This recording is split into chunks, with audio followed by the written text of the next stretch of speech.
To our presiding officer, Vice Governor Titing Garin, fellow members of this August body, good afternoon. Hasta la vista. How time flies so fast. 6 short years are done, and in a few days I will leave this August hall, where I believe I have spent some productive years as a legislator. I loved every minute of the time I spent here.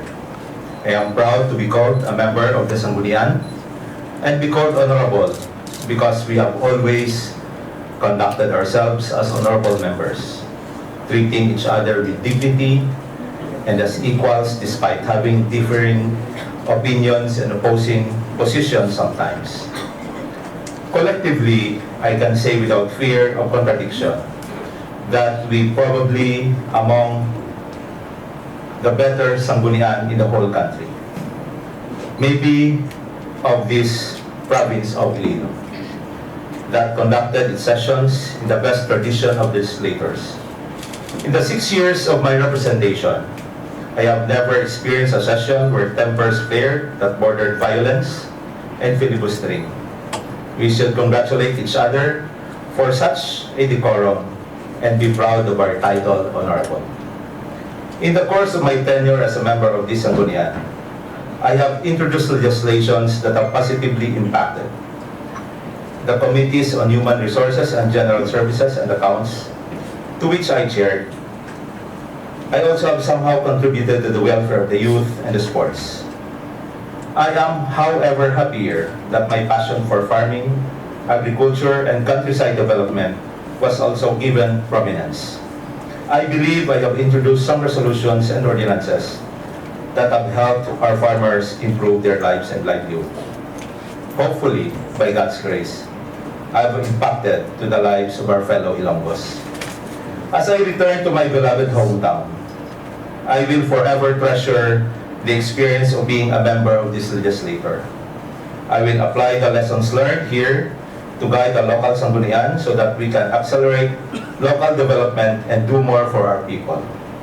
Like what we have done here, I will be able to suggest more positive legislation that will improve the lives of our people in Bingawan. Let me therefore wish all of you who remain here the best of times. We have started and maintained something good, positive, constructive, and even beautiful here. I am certain that you will exert more effort to even improve this further. I can definitely say that I am truly grateful for the full support of our Vice Governor, Titing Garin, the Secretariat, also the Executive Branch headed by Governor Toto Defensor, and the whole provincial government and general support and cooperation through the years. To my fellow Sangguniang Panlalawigan members, Partner Val, Board Member Joan, nung June, Partner Lito, nung Doming, Toto Rolly, Kumare Binky, BM Carol V, Parimonsik, to partner in crime of the record, BM Nini Amalia, SK President Sara, and most especially to my very good friend, Pare Jason. I will miss the laughter, the pressure, the tension, the fun, the drinks of being together and of going places. The drinks. I just remember the word, running scared, the most popular word here during the campaign. Truly, I feel that we all have done our part. And we have succeeded because everybody worked. Again, let me say that this is not a despedida speech. This is a call for extended action where you as legislator will continue to work with us at the local level on a different plane. Expect me to pester you with ordinances and resolutions that will accelerate change at the grassroots. Thank you, and hasta la vista. May God bless the province of Iloilo.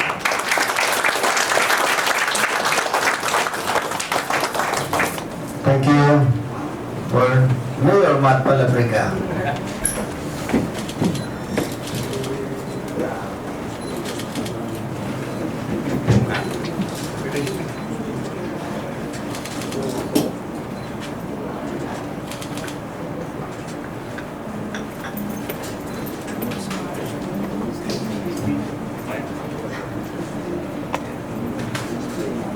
For the next valedictory address, may I be recognized, Your Honor, to be given that